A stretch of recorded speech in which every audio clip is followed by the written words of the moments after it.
აპოლო 11 პირველი პილოტირებული მისია იყო, რომელიც მთვარეზე დაჯდა.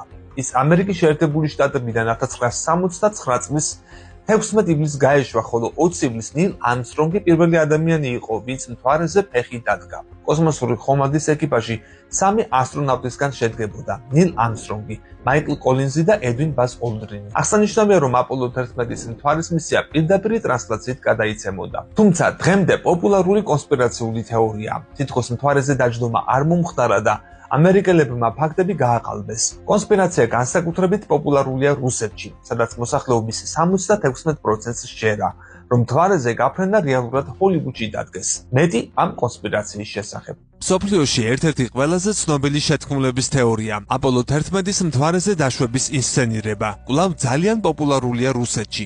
ზოგიერთი რუსი ამ თეორიის დამტკიცების იმედით ფულსაც კი აბანდებს.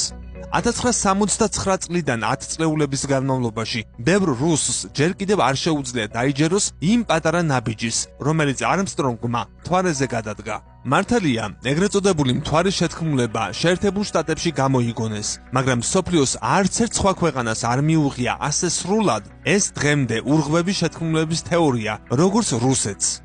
ბევრი რუსი დღემდე თვლის, რომ შეერთებული შტატების მთავრობამ მოაწყო მასშტაბური ხუმრობა და რომ სავარაუდოდ მთვარეზე დაშვება ჰოლივუდში იყო გადაღებული. ეს ყოველთვის ასე არ იყო. საბჭოთა კავშირში იმ საეტაპო 1969 წელს არაბის არც ოფიციალურ პირებს და არც მედიას ეჭვი არ ეპარებოდა ამერიკელი ასტრონავტების მიღწევაში. როდესაც ჩვენ ვიღებდით სიგნალებს მთვარედან, ჩვენ მათ მთვარედან ვიღებდით და არა ჰოლივუდიდან. თქვა რუსმა კოსმონავტმა გეორგი გრეჩკომ, საბჭოთა მთვარის პროგრამის წევრმა, რომელიც მას შემდეგ გაუქმდა, რაც აპოლო 8-ის მისია პირველად გაეშვა მთვარეზე. იმ დროს ყველა საბჭოთა სადაზვერვო სისტემა აკვირდებოდა პირველ პილოტირებულ ფრენას მთვარეზე. საბჭოთა რადიოტექნიკა იღებდა სიგნალებს აპოლო 11-დან, ისევე როგორც ყველა მის აუდიო კომუნიკაციას და თავად დაშვების სატელევიზიო კადრებს. ასეთი ხუმრობის დადგმა ალბათ ისეთივე რთული იქნებოდა, როგორც რეალური მისიის შესრულება. დაასკვნა კიდევ ერთმა რუსმა კოსმონავტმა და კოსმოსური შატლების დიზაინერმა კონსტანტინე ფეოქტისტოვმა თავის წიგნში სიცოცხლის ტრაექტორია. თუმცა 1990-იანი წლების ბოლოს მსოფლიოში ცნობილმა მთვარის შეთქმულებამ მაინც მიაღწია რუსეთს, სადაც ბევრი მიმდევარიც გაუჩნდა.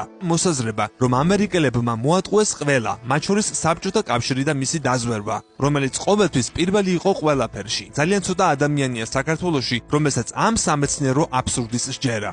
ისევე როგორც ბრტყელი დედამიწის და სხვა გამოუგნებელი თეორიის. გამოიწერე კოდის YouTube არხი.